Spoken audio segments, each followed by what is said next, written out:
did that promo Kofi. In terms of foreign Richard Atta, Richard Atta have issues with how or done go Kofi. Carpet ball on Jimmy sometimes in the past I have issues with it. Okay. So in terms of goalkeeping, I'll go for Dan Lad. Okay. Now, I'm born 4-3-3. Now number 2, number 2, no, I'll give it to a Japan. A Japan. House of 4 crown podiums on captain this particular in the performance in Israel. Fatah Mohammed. This is a player of recovery, he has a problem. Okay. Or searching for he has a problem. And I'm saying so House of 4 games on my book of you. But be a mutadi House of 4 for particular videos are a Taifa Abrantian ho. Or my captain, you know. And if you look at the Japan of you, or best start here. For my days against Wafa, in Wabamu, Wababe a constant figure for commercial Asante Kotoko. The recovery was the only problem. One coffee a Todanas or Pijabo no. So I'm Pimfan to Poma. That is his major problem. Okay. But Kofi now that we game against Accra Lions, we call first locate a branch of in Bella, and Kofi I'll give it to a Japan. Okay. Now if you look at 4 and 5, I'll give it to Ghanaian and Mubarak. The reason being that what don't put Treno. Oh, Treno, remember? Okay, I'm in Treno. Treno, remember Imoru. Ibrahim. Yes, me in the Ghana Premier League ayebui. Open one defender Kofi Abano Matwa Babon year a branch of Imoru. We was a Kotoko has in Tino. I what Babon year make even the Ghana Premier League as a whole. Kofi Wababon ye. It took Kumasi Asante Koko 912 minutes to get a goal in Doma. When the Peja board a branch of Imoru. Now let's look at a branch of Imoru Kofi or Kwa Nimua. The games were Mekai against Dreams FC, no against Techma 11 Wonders, pass or Piama in Fegi, and also against Kim Fesa. Or Kwanimo, you could see that this is a player, Kofi, the performance was so, the recovery here, so I'll give it to Imoru. If you don't have a focus, then it's cause an international Arabia. I'm Arabian. Or you don't think Kofi means that Mumuye. Cause a power, Western say yes, and then found action. And yes, on the first one, we saw on the first one. But said was I can see Kofi. The recovery has a problem. And I'll give you to a branch of Imoru. 4 and 5. But remember Ghanaian Mubarak. The reason being that if you look at House of 4 classes, they were the champions. A blue baby House of 4 game or Dreams. Playing first Muniru and a friend saying, oh, defend here, coach, Mama Namobo, Ibimi. Nurusule. Kofi, a friend of Robert Adusowa, and a branch and the Eddie Moala. Omo partnership no mo start here omo boya makofon to we need league now this particular season look at goals show mo as omo 4 and 5 and na kwabneka they lack coordination 4 and 5 so they lack communication omo nso ankaza Kofi omo send pace obi ti the board that omo keke means why omo game against Karela one pass Emma about 5 defenders echo off one pass Emma nipa 4 compare by Bijinai so Kofi me I'll give it to Ghanaian then I'll give it to Mubarak me the Ghana Premier League ayebono the most disciplined technical player for me is Asante FM Sharif. Ghana Premier League ayebo in terms of holding me and can no remember about hold Kofi or your technical and tactical discipline. Or your build now Mohammed Sharif. Kofi I the man is on no and yes be Obama yes supporters fair. Obama na yes be supporter Babeka so was go answer 20 derby. He's playing to the coach's instructions and Kofi it means switch play at any particular moment. Obet me abuaw na me the Mudasiru and lam ta banenim. Muda were a lot of varieties. Mudasiru. Kofi you Muda or a lot of varieties. Okay. Obet ma ball no, obet ball na konanim, obet ma pass or no obet nya share. Oh, so many qualities. Kofi obet ma bebre. Me Asante FM lamti.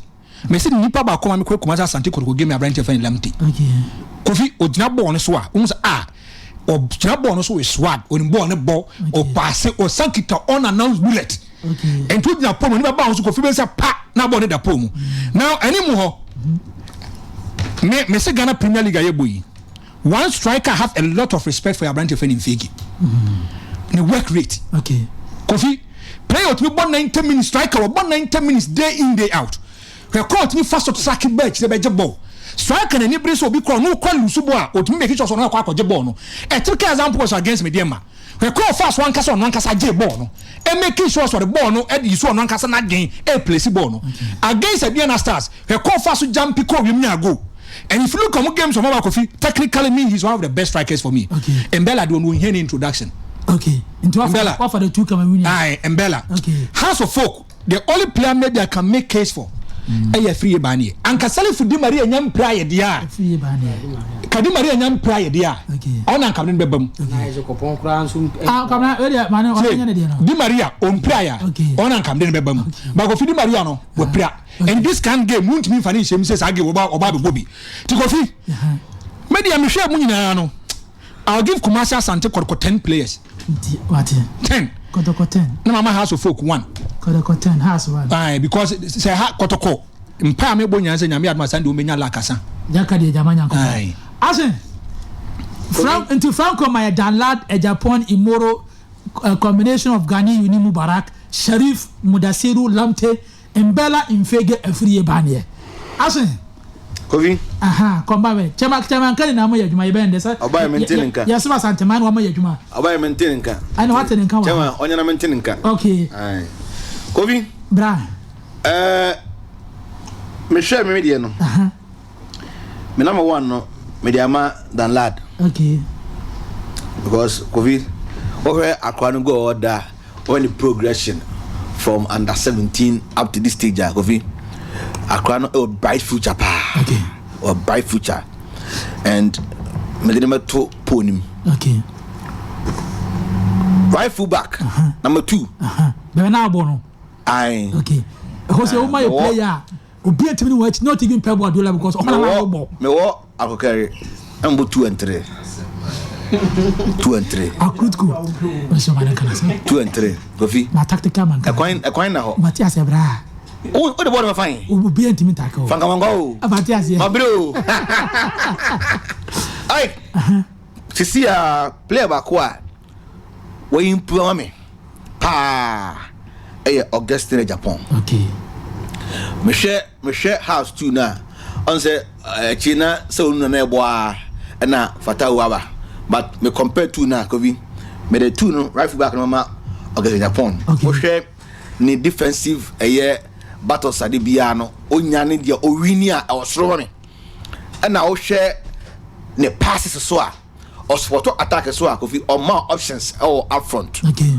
When now no pass a Kovi or de ama Mbella third goal no Kovi party we say no unya players are sebi omo adwin kase pa so with mama ama wo striker pass no ekoto defenders me no finfin na omo hu de omo ye omo ho Kovi right full back no me mama Augustine Japan. Okay.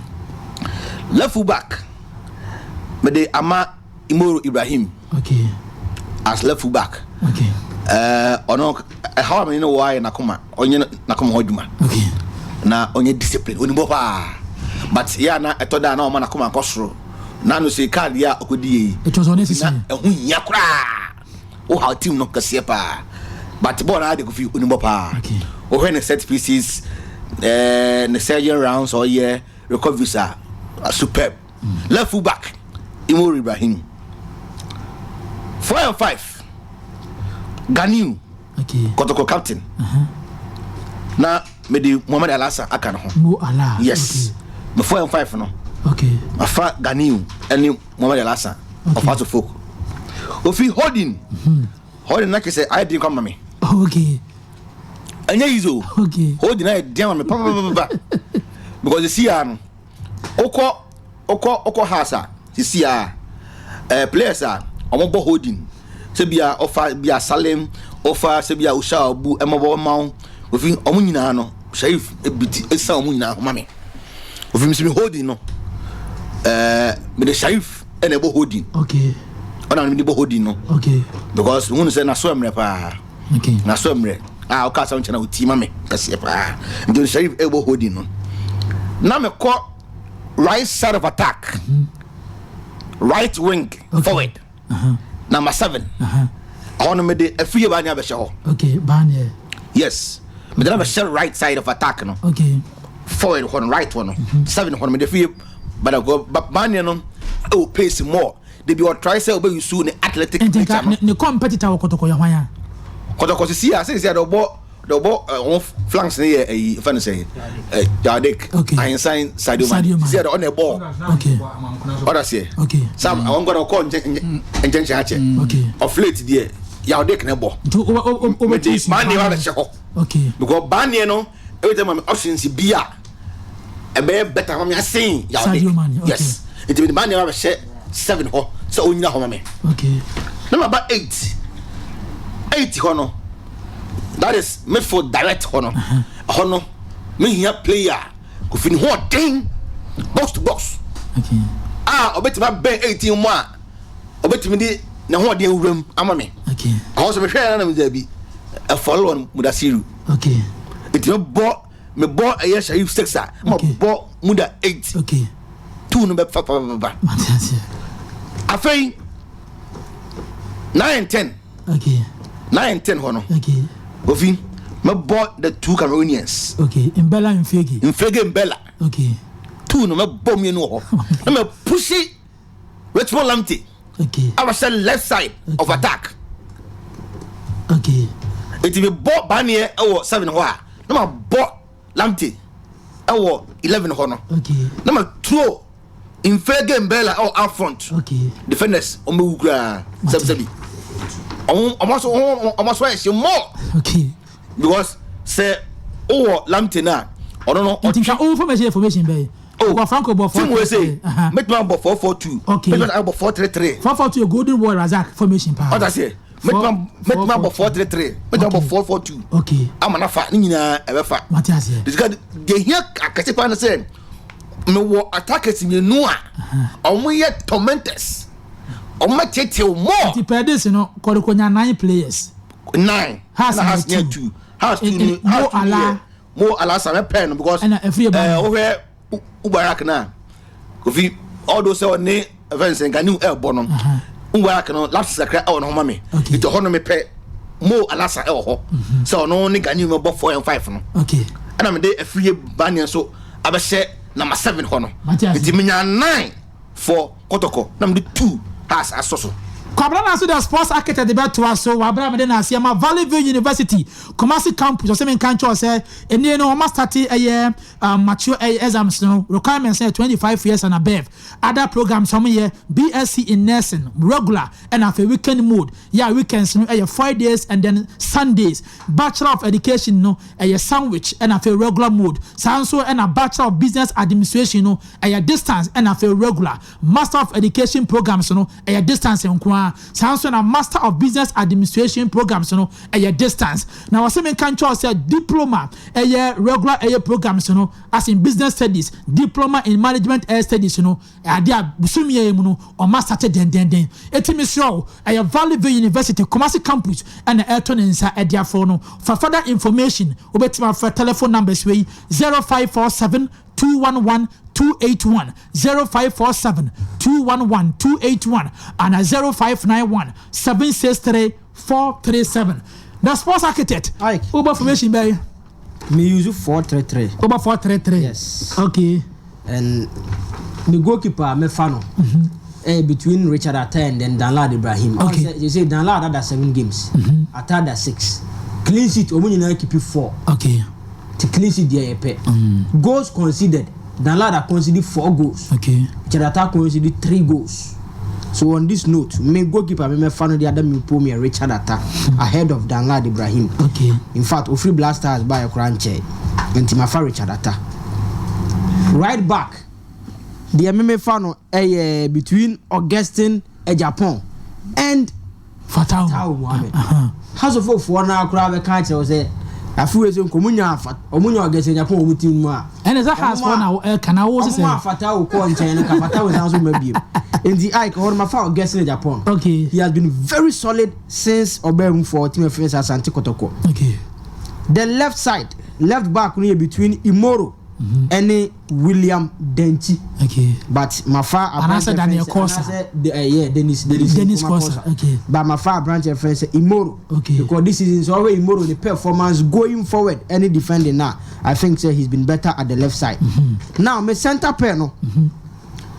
My father Ganu, okay. Ismail, one Mo Alasan, Mo Allah, Amuninu, and a medium mobile. Okay, so we Kotoko, Mubarak, you see, if you started season, you can't shut down fans, Sam Famano, and to do a no benchino, a bo a pro nomine, you muka crack, Ransana, late in the yes, Master Mamo, as not late in the season, or sounds so picky, but I think Mo Alasan has been consistent since match week 1.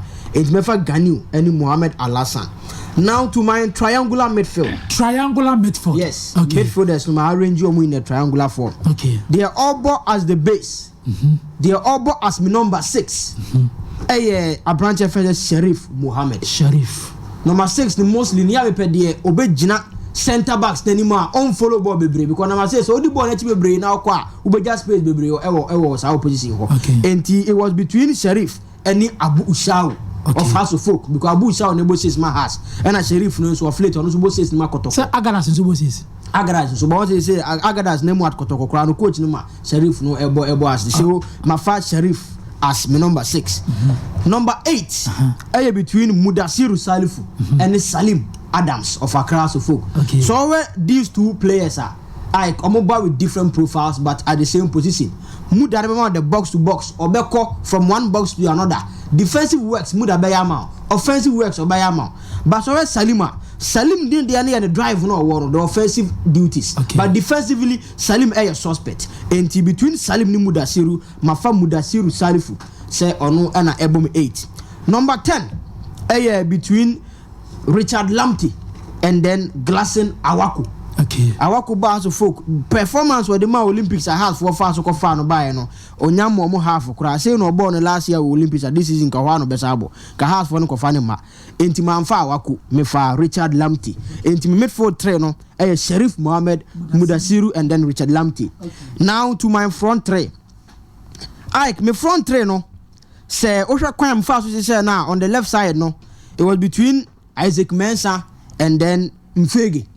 But so where a Juma Mfege no be yamau even as an attacker born say kra how fast so drop it back be ye Juma no kra no we so busa Isaac Mensah kra no be ka se yemfa Mfege enti mafa George Mfege mafa Abrantie no say ono na me de ne ebo ho and afi so on the right side no Kotoko afu so mo right side to me say that consistent to say the left side na consistent no enti aji ko pombo kakra nza na opera amanko na ba mu kakra no so koye ya odeke so ba kakra in fact in their last games no kra no coach na kra kan say o make some changes bi ni one ma so oho no de me hwe House of Folk and am kofa Daniel Efriye Bane this season has performance ni say den ni suru nti one way abeka say Bane so de sa na tie but so hwe mo games na individually you could see say it is still there the performance is still there it me for Bane on that side and one was between Mbella and then Kofi Koji. The great Kofi Koji. Yes, until Kofi Koji ni Mbella umiru na airplay but the star speaks for Abrantie fence Mbella and Mbella na lead me attack no and in me 4-3-3 no with my triangular midfield no so how many more I arrangement with Mfege Bane and then Mbella as my center forward enti so how me so me dey na House of Folk nya 3 and Kotoko nya 8 enti Franco enya my Kotoko 10 and has nya 1 action my Kotoko 9 has 2 and Akabna dance so the sports architect and my Kotoko 8 has a Folk 3 it is Makandi message I buy say open a combined 11 no I didn't say majority of we box a unanimous decision unanimous it is the dream team we say also Kotoko more players than House of Folk but no I started bibi wa ha na ye hwe say department by department